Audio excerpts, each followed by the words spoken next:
traer algunas de esas ideas a la conversación que tendremos a continuación en el panel Zonas Francas, motor de internacionalización y desarrollo económico. Invitamos en este momento a los miembros de este panel, llamamos a Nicole Velázquez, gerente senior de EI Colombia. También invitamos a Marcela Barrios, presidenta de la Junta Directiva de la Cámara de Usuarios de Zonas Francas de la ANDI. Invitamos también al escenario a Mauricio Salcedo, exdirector de OALI, y también a nuestra moderadora, Angélica Peña, directora de la Cámara de Usuarios de Zonas Francas de la ANDI. Bienvenidos todos al escenario.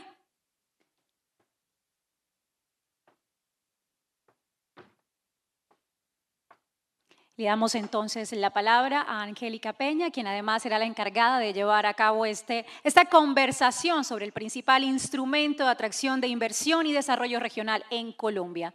Bienvenidos. Buenas tardes a todos.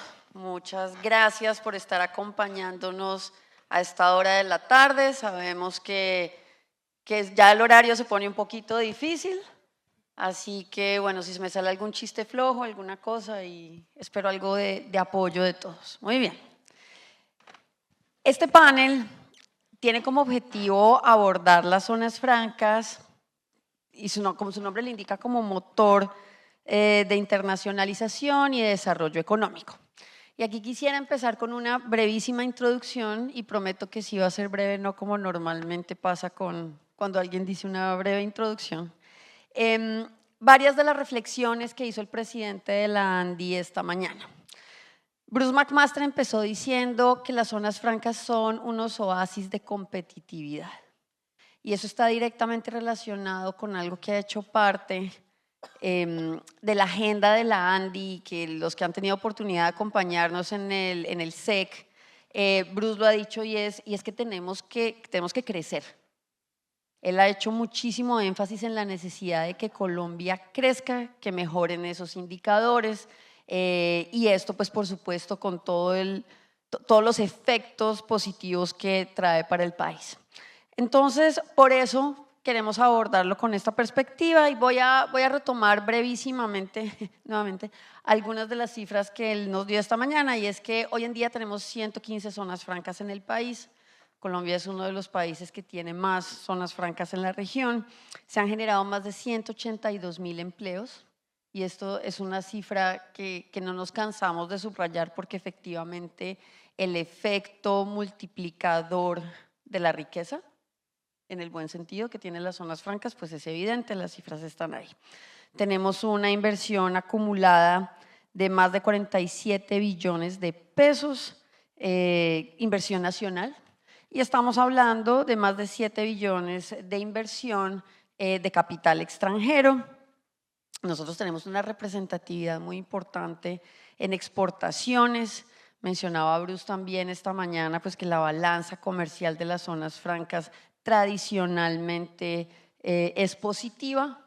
Hemos tenido unos años francamente muy sobresalientes, como el 2023, donde mientras el resto del país tenía unas cifras negativas en exportaciones, nosotros estábamos con más del 20%, y este es un aporte muy importante. Que a propósito de ese aporte, otra de las fijaciones nuestras es ojalá tener cifras oficiales de exportación de servicios, que si pudiéramos sumarle a estas cifras que estamos dando, pues en los aportes que se hacen en servicios, que va a ser un tema del siguiente panel, pues eso sería aún mayor. Estamos hablando de exportación de más de 1.200 subpartidas, y lo interesante de estas cifras es cuando uno lo compara con el número de exportadores que hay en el territorio aduanero nacional. O sea, este gran aporte que se está haciendo y que, como lo mostró Bruce, hay unas cifras muy interesantes sobre exportaciones no minero-energéticas, lo hacen poco más de 500 empresas. Entonces, de nuevo demostrando pues que el régimen tiene unos resultados y que son unos resultados tangibles.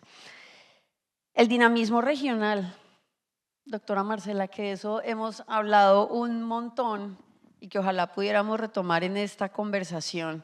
Tenemos unos ejemplos poderosísimos de municipios del país con lo que nosotros hemos llamado unas fallas estructurales, que son temas que van desde el orden público, pasando por la infraestructura, la capacidad de personal capacitado, pues los inversionistas encuentran en el régimen franco los incentivos suficientes para llegar hasta esas regiones. ¿Cómo afrontaron esos territorios, por ejemplo, el COVID? ¿No? Reforzando algo que está en uno de los estudios publicados por la Cámara y que los invitamos a que los consulten en la página web, y es que muestra que las zonas francas son anticíclicas. Es un instrumento de choque, pues cuando tenemos contracción de la demanda, por ejemplo. Y bueno, hablamos de parques ecoindustriales, cómo se está trabajando en sostenibilidad y en esas mejores prácticas. Entonces, todo este recuento que acabo de hacer para introducir esta conversación, y ahora que estaba hablando de las regiones, Marcela, si me permites, quisiera empezar contigo. Y es, de nuevo, este panel es sobre zonas francas como motor de internacionalización, de desarrollo. Tú tienes una amplísima experiencia en el sector.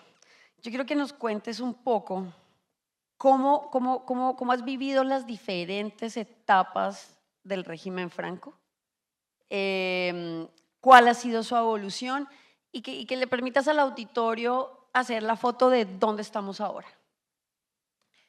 Bueno, gracias Angélica y gracias a mis compañeros de panel. Las zonas francas le cambian la cara a las regiones, le cambian positivamente la cara a las regiones. Sin duda, el desarrollo que generan es un desarrollo que se ve en las poblaciones, en la gente, que toma conciencia realmente de la cantidad de cosas que puede hacer en una región que crece al ritmo que crecen las zonas francas. Nosotros lo vimos en Galapa cuando se instaló Sofía, y en el momento en que Sofía empezó con el trámite de declaratoria de zona franca, era una finca donde había 2 caballos, realmente, y alrededor no había nada. Y hoy por hoy es un corredor con conectividad, con 4 carriles, con desarrollo de parques industriales, de zonas francas permanentes especiales. Estamos hablando de que de verdad esto es un instrumento para generar, para ser polo de desarrollo que genere progreso para las regiones del país. Y si me voy más atrás, con el origen de las zonas francas, al ser Barranquilla la primera zona franca del país, te puedo decir que Barranquilla se creó exactamente con las mismas características que hoy subsisten desde el año 58 hasta la fecha.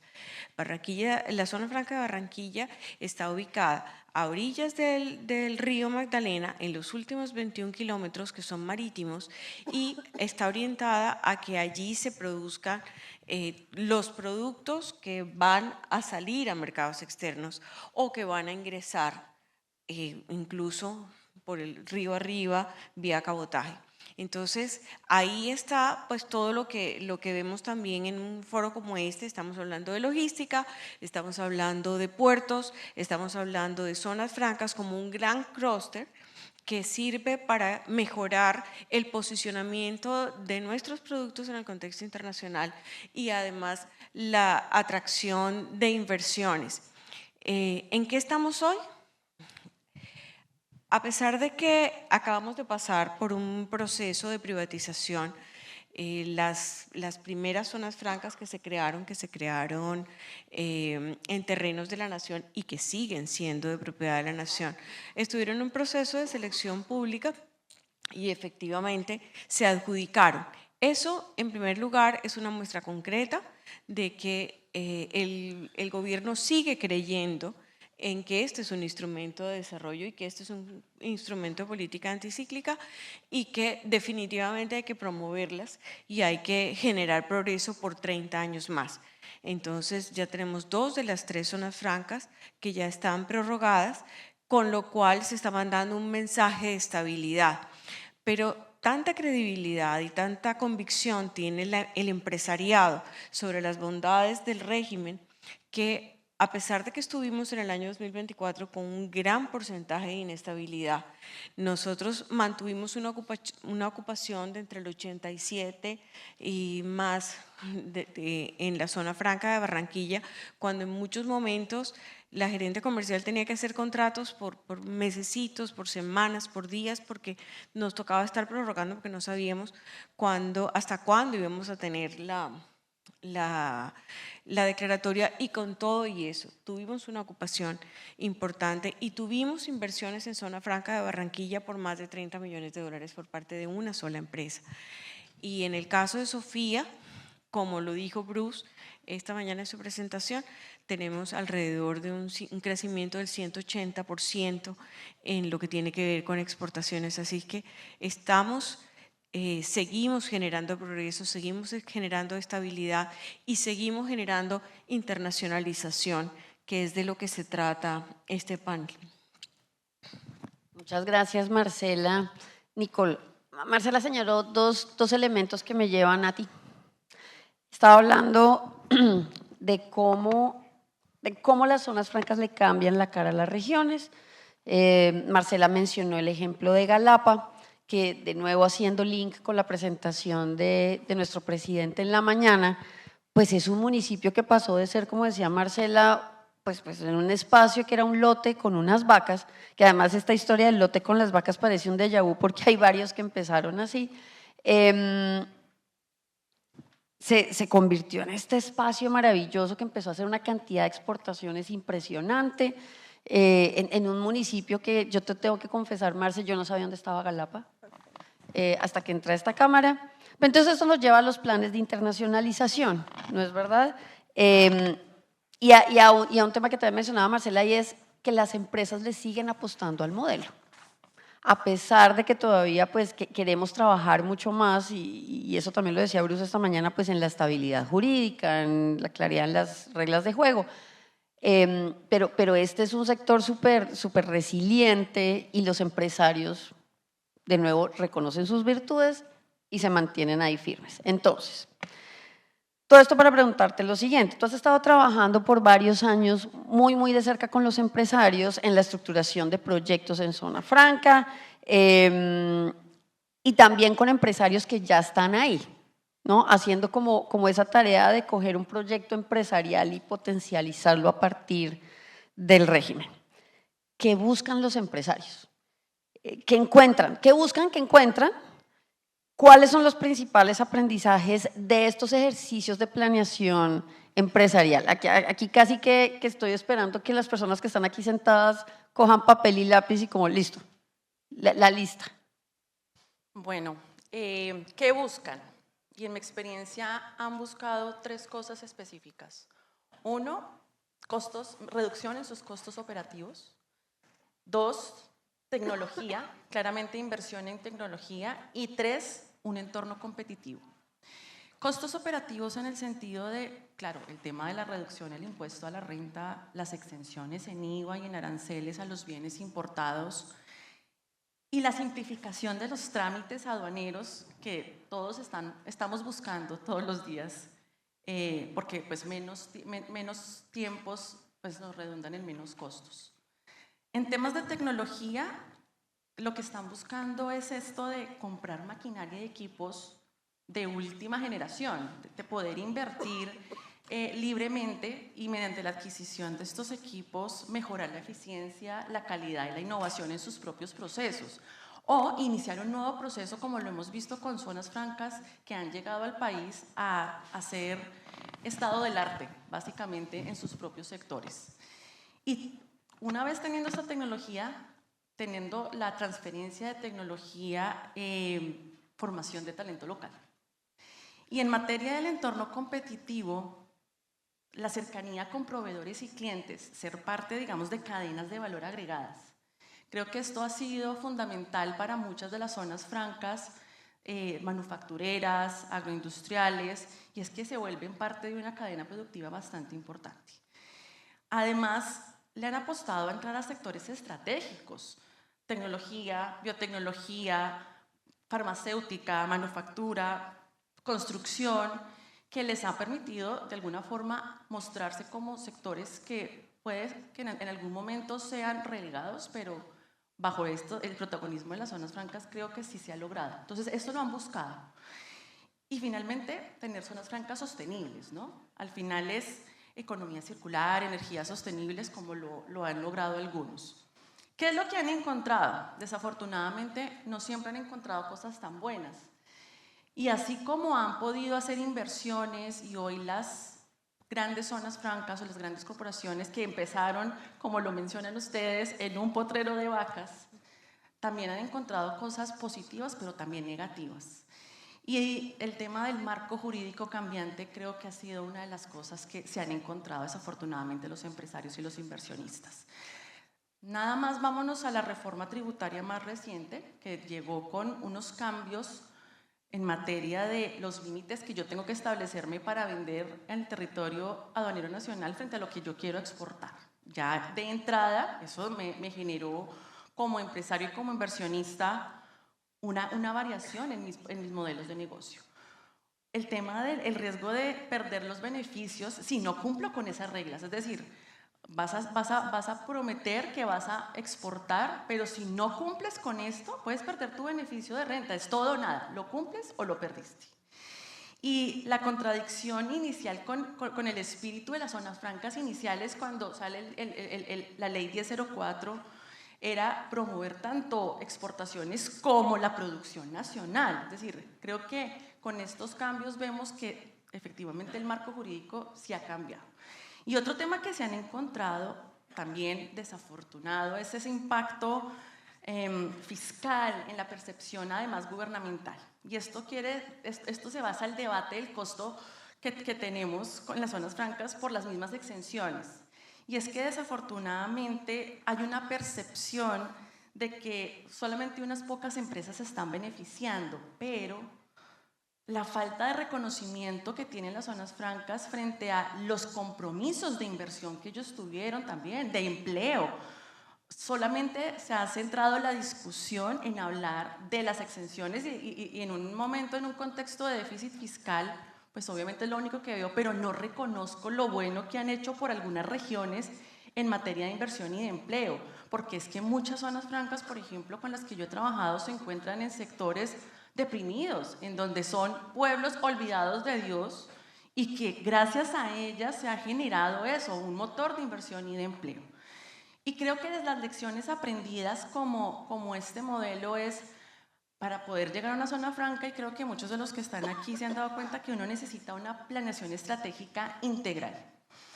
Tener una visión transversal, porque tengo obviamente unos compromisos y unos temas que revisar en materia tributaria, logística, financiera, aduanera, legal, en materia de empleos. Es decir, tengo que hacer una planeación estratégica de todo lo que va a pasar. La planeación desde el inicio se vuelve clave en ese sentido. La adaptación al cambio, como tú lo mencionabas, las zonas francas han tenido que volverse modelos resilientes.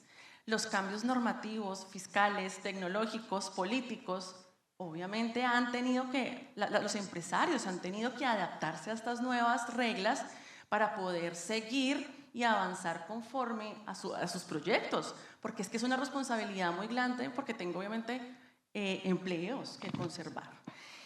Pero también creo que la lección más importante es que las zonas francas sí funcionan, o si no, no tendríamos hoy tantas empresas en los diferentes sectores agroindustriales.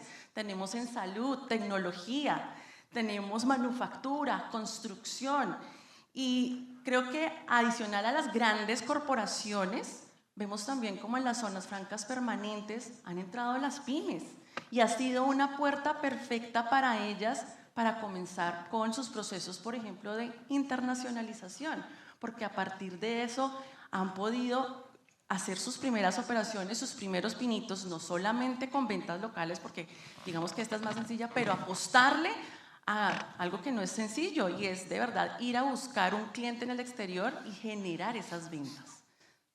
A mí me gusta mucho esa perspectiva tuya que es muy desde la práctica, ¿cierto? Muy desde conocer esos negocios. Y déjame por favor responder con 3 cosas muy brevemente y empiezo de atrás hacia adelante. y es que el 90% de las empresas que están en zona franca son MIPYMES. Esa es una cifra impresionante. O sea, esto realmente es un instrumento, de nuevo en este esfuerzo de desarrollo económico, pues de generación de empresa y de apalancamiento de esos esquemas. Tú hablabas de los encadenamientos y de esa visión fiscal. Uno de esos estudios que comentábamos que se pueden consultar en la página de la Cámara muestra cómo al tener esas grandes eficiencias, ese peso que no estás pagando en impuestos sobre la renta, porque tienes una tarifa diferencial, se revierte al Estado colombiano con más renta, con impuestos indirectos, con impuestos territoriales y con lo que están además generando esos ecosistemas empresariales que están alrededor de la zona franca. Y una reflexión también muy puntual sobre lo que tú acabas de decir, y es que muy importante el rol del juez en estos regímenes que lo que buscan es, de nuevo, este crecimiento de internacionalización, pues que la Corte Constitucional fijó unas condiciones y una interpretación de cómo aplicar esas condiciones para la tarifa de renta, pues para las empresas que se calificaron después del 2022. Mauricio, hay de nuevo 3 elementos que mencionó Nicole, que quiero abordarlos contigo, pero con una perspectiva de lo que está pasando en el resto del mundo. Ella habló de costos operativos, de simplificación y de competitividad, que son 3 criterios que aplican en Colombia y en cualquier otro lugar del mundo, me atrevería a decirlo, ¿no? Por lo menos en las economías abiertas, llamémoslo así. ¿Cuál es la visión internacional de estos instrumentos? ¿Cómo los han aprovechado otros países para apalancar su desarrollo y su industrialización? Y pues por supuesto también la internacionalización de bienes y servicios. Bueno, yo creo que hay internacionalmente hay un criterio normativo como a nivel de estados que es importante, que Víctor lo mencionó en el panel anterior, y es el relacionado con el Código de Conducta de OECD en materia de zonas francas. Entonces, el Código de Conducta ya trae una serie de elementos que creo que son bastante importantes, y son bastante importantes en torno a 2 elementos: la forma como los gobiernos deben aproximar la regulación de zonas francas, pero también la forma como los usuarios de zonas francas deben pensar que están funcionando en el régimen franco. Una segunda diferencia y categoría, yo soy muy amigo de las categorías, y es porque además era una situación a la que me enfrentaba cuando leía indicadores internacionales como por ejemplo el de The Economist o el de Tracit sobre zonas francas, es que una cosa son las zonas francas, que son zonas reguladas, zonas estructuradas bajo unos marcos normativos específicos donde existen unas trazabilidades claras de las mercancías, y otra las zonas libres.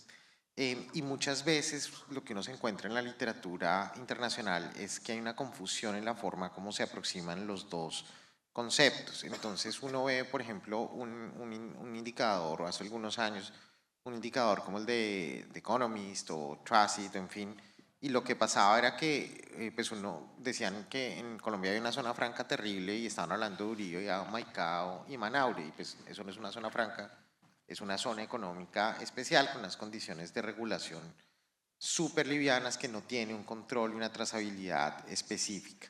Entonces creo que es importante hacer esa diferencia desde categoría. Ahora, el sistema como tal de tener un régimen franco diferenciado del régimen ordinario comercial es algo que pues tiene un desarrollo de más de 150 años, desde que se comenzó a estructurar esencialmente entre Austria y la naciente Italia, este proceso en la zona libre de Trieste, que es una zona limítrofe entre ambos países. Y hemos tenido ese desarrollo, y inicialmente pues la zona libre sí se puede identificar como un predecesor de la zona franca. Y pues en la zona tenemos esencialmente la zona libre probablemente más importante del planeta, que ha tenido muchos problemas precisamente por esa falta de regulación, que como todos saben es la zona libre de Colón, que esencialmente pues es un gran centro de comercialización y que cada vez se ha venido moviendo más hacia una estructura de zona franca como la que tradicionalmente conocemos en Colombia. Hoy en día uno puede observar que hay un aprovechamiento muy importante por ciertas economías. Por ejemplo, los emiratíes tienen más de 20 zonas francas en un territorio muy pequeño y han logrado constituir zonas francas de todo tipo, tecnología, servicios, bienes, y han sido muy eficientes en manejar esas zonas francas con unos niveles muy razonables de regulación y pues obviamente Emiratos como tal es muy competitivo a nivel de impuestos, pero ellos han logrado mejores condiciones en ese contexto. En una economía como la que vivimos hoy, donde pues creo que ya sabemos que nos aplicaron 10% de aranceles la administración Trump, pues un sistema como el franco realmente es fundamental para efectos de poder de alguna manera contrarrestar esos efectos que está generando las distorsiones de la política comercial global. Y tal vez un poco plantearía mi intervención, tratando de cerrar con dos cosas. Un régimen competitivo a nivel franco esencialmente nos permite compensar un poco el efecto negativo que nos está generando esas distorsiones. Tal vez el último comentario que quería hacer, y es que creo que pues, algunos de los estudios más importantes que se han hecho en el tema son esencialmente los del Kiel Institute, que plantea que alrededor del mundo hay unas 5.000 zonas francas y que estas zonas francas reguladas, diferenciadas de las zonas libres o de las zonas económicas especiales, que son básicamente animales, o sea, instituciones mucho más extensas y diferentes. Estas zonas francas en promedio, o sea, se calculaba para 2022 que estaban en exportaciones de alrededor de 3.500 billones de dólares. Y eso representa un poco la importancia de esto. Yo tal vez me quedaría con un comentario final y es que creo que ya se hizo por el panel anterior, y es la importancia de concebir la zona franca mucho como una alianza público-privada. Y es esta energía tiene que ponerse de ambas partes y realmente tiene que ponerse como parte de un proceso de apuesta país. Y yo dejaría un poco en eso los comentarios en esta primera parte. Muchas gracias, Mauricio. Me gusta mucho eso que acabas de decir, que esto es una alianza país al final del día, ¿no? Lo que se puede plantear pues, a partir del instrumento del régimen franco. Marcela, vuelvo a ti. Mauricio al inicio de su intervención habló de la certificación de la OCDE. Y eso me lleva a un ejercicio que hicimos dentro de la Cámara con el profesor Beethoven Herrera, que seguramente aquí varios, si yo preguntara quién ha sido alumno de Beethoven, habría una masa crítica. ¿Quiénes han sido aquí alumnos de Beethoven? Ahí está. Mira, también Mauricio, muy bien. Entonces, el profesor de todos, hizo un estudio para la Cámara a propósito de la internacionalización, de qué necesitaban las empresas que estaban ahí ubicadas en zona franca para internacionalizarse. Y hay un capítulo que a mí me llamó poderosamente la atención y es precisamente el que aborda las certificaciones. Él lo que dice en ese documento es, mire, teniendo en cuenta que estamos hablando de un 90% de MIPYMES, las certificaciones son un mecanismo útil para que mejoren sus procesos, para que efectivamente sean aún más competitivos y lleguen a otros mercados. ¿Cuál es tu visión? ¿Esas certificaciones aportan estos esfuerzos de reindustrialización de los que hemos estado hablando hoy? Pues mira, yo creo que ya hoy por hoy ninguna empresa puede pensar en funcionar apropiadamente sin tener un mecanismo que le sirva para estandarizar sus procesos y hablar el mismo idioma de sus homólogos internacionales y poder presentarse en el contexto internacional con unos estándares que cumplan los requerimientos del mercado. Entonces yo creo que ya los procesos de certificación son parte del ADN organizacional y que tienen que incluirse dentro de las hay unos que son transversales y que pues, sirven para cualquier tipo de empresa y otros que son particulares de cada una de ellas o de cada sector y tienen que servir como base o como plataforma para poder entender que los productos y los esquemas de seguridad, porque no es solamente la parte productiva, sino también los esquemas de seguridad, que es, entre otras cosas, lo que quiere promover la OCDE. Que podamos considerar que las zonas francas somos unos eslabones seguros dentro de la cadena de la logística y del comercio internacional, porque necesitamos servir como aliados para poder garantizar un comercio seguro y un comercio lícito en todas sus formas. Entonces, ahorita en la reunión que teníamos con el director y con el doctor Ginás y con el doctor Ordóñez de la DIAN, hablábamos de, lo hacemos bien, somos buenos, no tenemos unas investigaciones con unos resultados que realmente puedan decir que hay unos problemas faltos de control.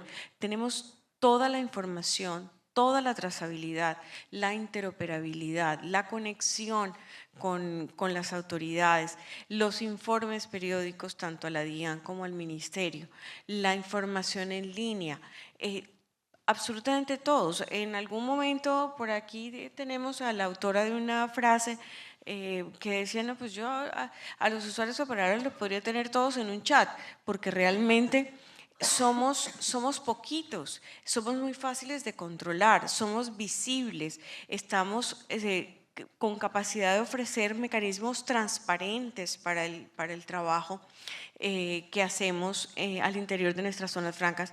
Entonces yo creo que tenemos, retomo una cosa que dijo Bruce esta mañana, tenemos que tener coherencia. Y si vamos a hacer un trabajo conjunto con las entidades públicas, tenemos que ser coherentes con el perfil o la óptica con que se mira las zonas francas. Hay veces que dependiendo de los funcionarios, a veces nos quieren, a veces no nos quieren, a veces nos promueven y otras veces nos restringen. Es necesario que nos convirtamos de manera formal en una política pública y que realmente el instrumento se convierta en un motor de la productividad, de la seguridad en la cadena logística, de la atracción de inversión extranjera y de alguna manera, retomando algo que dijo Nicolás hace un rato, debemos ser reconocidos por lo bueno que aportamos. No solamente porque distorsionamos el esquema de renta, sino también por esa contraprestación que tenemos que asumir en cuanto a los controles de ingreso y salida de mercancía, en cuanto a los reportes y a los informes que tenemos que dar. La verdad, hay muchas cosas que podemos ofrecer y definitivamente estamos comprometidos con la sostenibilidad, no solamente la sostenibilidad en términos de continuidad del negocio, sino la sostenibilidad medioambiental que viene de la mano con todas estas políticas que también son bandera para este gobierno, en donde es importante que nos certifiquemos como ecoparques o parques ecoindustriales y podamos realmente ofrecer unos ambientes amigables para la sostenibilidad medioambiental. Muchas gracias, Marcela. Y esto que acabas de decir me lleva a algo que quería me voy a quedar contigo un poquito. Estabas diciendo esto tiene que ser una política pública. Y a propósito de políticas públicas, hay una que me parece que todos tenemos muy presente y es la de la sostenibilidad, con sus diferentes vertientes, llamémoslo. Esto lo seguiremos abordando durante este congreso. Entonces, si amarramos eso a lo que acabas de decir, por ejemplo, de los parques ecoindustriales, de ese programa que todavía no es una certificación, pero que ciertamente sí se está apuntando a que lo sea a nivel internacional, y tenemos además una norma técnica, ¿no? Que para los que no la conocen, súper invitados a que la consulten porque de verdad es una herramienta muy, muy útil. ¿Qué papel juegan entonces estos programas de sostenibilidad, Marcela? la posibilidad de certificarse bajo la norma técnica colombiana que ya tenemos hoy vigente, si lo miramos de cara a los objetivos, que Nicole también lo mencionó en su respuesta a la primera pregunta, pues los objetivos que fijó la Ley 1004 del 2005, que son básicamente atracción de inversión, generación de empleo, desarrollo territorial y mejora de los procesos industriales. Pues yo creo que el tema de los parques ecoindustriales, la importancia de hacerlo y de certificarlos y de incluir además a todas las empresas, esto es un trabajo muy complejo porque no es solamente que el usuario operador decida hacerlo en la zona franca, sino que cada una de las empresas instaladas en cada zona franca tiene que participar y sumarse al proceso, y eso hace que haya una conjunción de voluntades y además unas inversiones, porque todo esto también implica un costo económico que es relevante y que hay que entrar a considerar, porque no todo el mundo tiene las mismas condiciones empresariales. Entonces, es un esfuerzo y debemos complementar desde el punto de vista de la política pública, debemos complementar ese esfuerzo con una normatividad que tienda a promover, que tienda a estimular, que tienda a premiar y no a castigar y a sancionar, que es de pronto la parte que complica las cosas, porque entonces empiezan a poner una serie de obligaciones que se tienen que cumplir en unos tiempos específicos y que en consecuencia implican una validación por las autoridades y una posibilidad de sanción. Entonces, yo creo que ahí lo importante es que tengamos claro que es un esfuerzo que vale la pena, en donde todos nos tenemos que comprometer, pero tiene que mirarse desde el aspecto positivo, desde el aspecto de impulso para que se haga, entre otras cosas, como se hace en el contexto internacional, como una promoción, como una invitación, como algo generador de compromiso y de estímulo y de valor.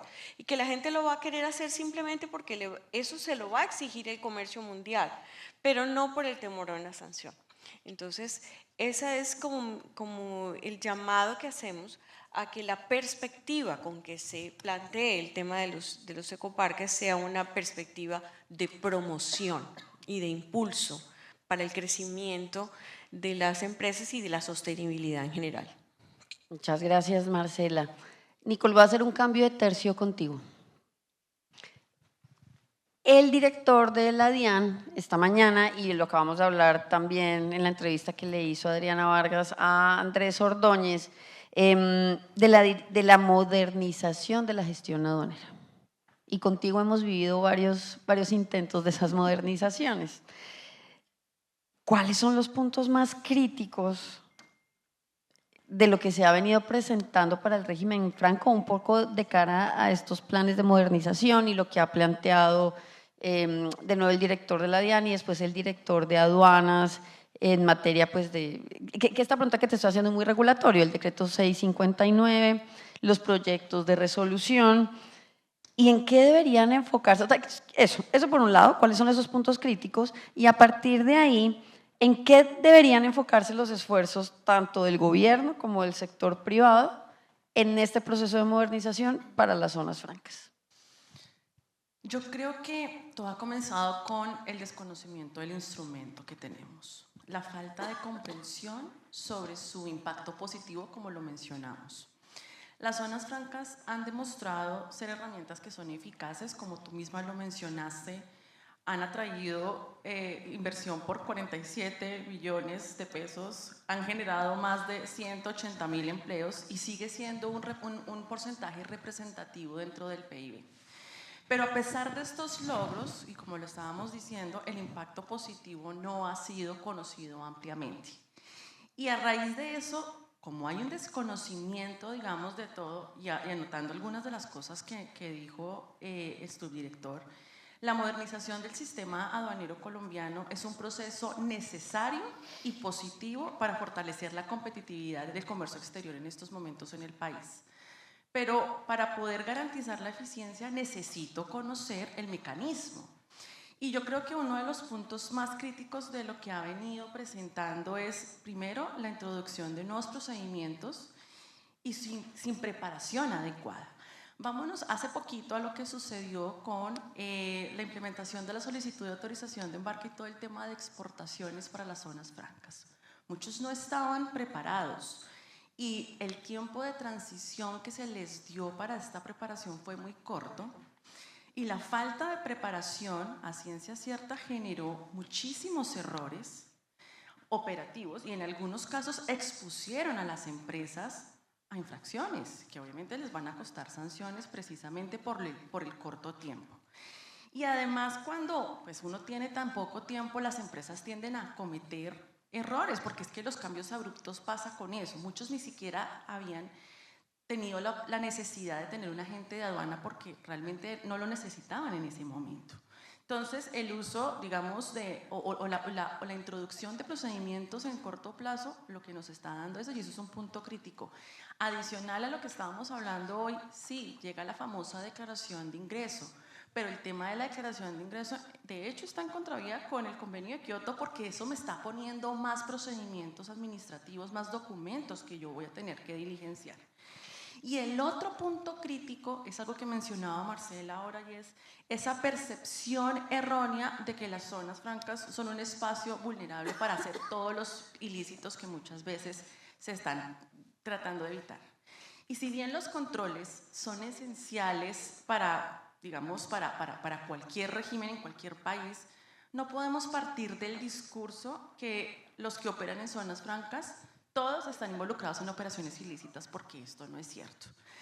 Las empresas instaladas en zonas francas y nosotros que yo lo he vivido como parte de consultor, como auditor, de hecho, son una de las áreas que están más sometidas a un control estricto porque es que tienen encima a la DIAN, al Ministerio, a la Policía Nacional, el usuario operador tiene también una responsabilidad muy grande y encima de todo el auditor externo y no cuente si tiene la obligación de tener un revisor fiscal. O sea, lo que tenemos son controles. Eso es como tener un montón de papás regañones. Claro, entonces el que claramente esté diciendo que básicamente son espacios controlados, pero que aún así necesitamos un control, es que desconocen el mecanismo como tal. ¿Y qué es lo que deberían entonces enfocarse y en dónde deberían estar los esfuerzos? Es, primero, sí se deben implementar sistemas tecnológicos inteligentes como la modernización que todos soñamos, clarísimo. Pero es que además los sistemas informáticos sí deben estar diseñados, pensados en las actividades ilícitas sin obstaculizar el comercio. Deberían ser una forma de ayudar, pero facilitando. Y es fundamental que además estos sistemas promuevan el comercio legítimo y detengan el comercio ilegítimo, como lo que también estaba hablando hace poquito pues, el director de la DIAN. Y debe haber eso, o sea, esa modernización debe tener un equilibrio entre el control y la facilitación. Porque es que aunque los controles, ya sabemos, son necesarios, clarísimo, para poder combatir el contrabando, los controles deben centrarse en identificar precisamente los verdaderos infractores y no estar persiguiendo a quien está haciendo las cosas bien. Y el último punto es, que también lo mencionaban, es las pruebas piloto deben hacerse con usuarios reales, no sencillamente con unos cuantos. Y es que tengo anotadas algunas de las cosas que él decía y es, pues para poder implementar nuevos sistemas o procedimientos, claro, yo necesito realizar pruebas piloto, pero con usuarios reales. Vete a las zonas francas a ver cómo realmente se está dando, porque a veces los tiempos se amplían y pues todos los que están en zona franca tienen unos clientes a los que tienen que cumplir. Entonces, digamos que este es uno de los puntos importantes. Y para complementar algo que también decía Mauricio es el fortalecimiento de la colaboración público-privada. Y es que el gobierno sí debe fomentar el diálogo a través sea de mesas técnicas, pero que cuando se hagan esas mesas técnicas, de verdad lo que se lleve allí sea lo que se cumpla, porque muchas veces lo que nos ha pasado es que llegamos a las mesas técnicas y cuando salen los decretos, los proyectos, no quedó nada de lo que se había concertado. Entonces creo que estos son, digamos, de los puntos más importantes que necesitaría el sistema de modernización de la DIAN. Muchas gracias, Nicole. Mauricio. O más bien, doctor Salcedo, ¿no? Tan atrevida que su merced sí es doctor. Hay unas iniciativas internacionales bien importantes. Voy a nombrar cualquiera, el Pacto Verde, por ejemplo, ¿cierto? Con la Unión Europea. Pueden ser las zonas francas catalizadoras del cumplimiento de esos estándares que me parece que hacen parte como de ese decálogo de ese desarrollo económico al que estamos aspirando? Yo creo que la respuesta definitivamente sí. O sea, las zonas francas pueden jugar un papel muy importante en ese sentido. Y quiero partir de una cosa que dice Nicole en relación con la filosofía de la zona franca y la filosofía del control en la zona franca. Hace años hablamos en temas aduaneros del tema de la importancia del marco SAFE. Y si en un lugar se puede aplicar adecuadamente el marco SAFE es en la zona franca, porque es que tenemos no tenemos un universo tan grande, tenemos un grupo, como decían anteriormente, tenemos un grupo muy contado de jugadores.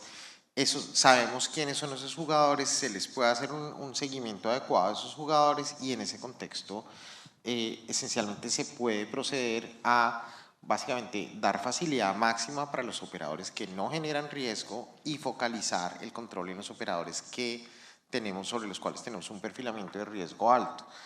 Y eso tal vez me lleva a un comentario adicional y es el tema de filosofía. Yo sí creo que hay una política de zonas francas en Colombia, tengo que decirlo, y es que pues Colombia tiene, no sé, 70 años de zonas francas, 70 y pico de años de zonas francas. 75. Exactamente. Entonces, y ha habido cierta continuidad y han habido evoluciones importantes en el sistema. La evolución de 2004 fue una buena evolución. Ahí cometimos un pecado y es que en nuestro afán de cumplir y en nuestro afán de ser, pues honrar estos compromisos que teníamos internacionalmente, aceptamos que las zonas francas eventualmente no podían ser un subsidio. Un subsidio, cuando, obviamente esto no lo podía decir cuando estaba en el gobierno, pero cuando todo el mundo subsidia. Entonces el tema es, ¿es legítimo tener subsidios? Sí, todo el mundo subsidia. Singapur es un gran hub de subsidios, ¿sí? O sea, las zonas económicas especiales chinas son un gran hub de subsidios, Hong Kong es un gran hub de subsidios, porque nosotros no podemos tener ese hub de subsidios. Entonces, yo sí creo que tenemos un tema de política. Ahora, tenemos problemas en la filosofía y esos problemas en la filosofía están dados un poco por esa visión adanista de las políticas públicas. A veces me acuerdo de mis conversaciones con mi amigo Víctor Guerra en torno al tema de que nosotros a veces pensamos que somos muy cosmopolitas y no hay tal. Somos muy adanistas, entonces cada nueva administración llega con una visión de zonas francas. A mí me tocó ver el cambio de Uribe a Santos y en el cambio de Uribe a Santos entonces también era un problema y otra vez en el cambio de Duque a Petro otra vez otro cambio en la filosofía y esos cambios de filosofía definitivamente no son buenos.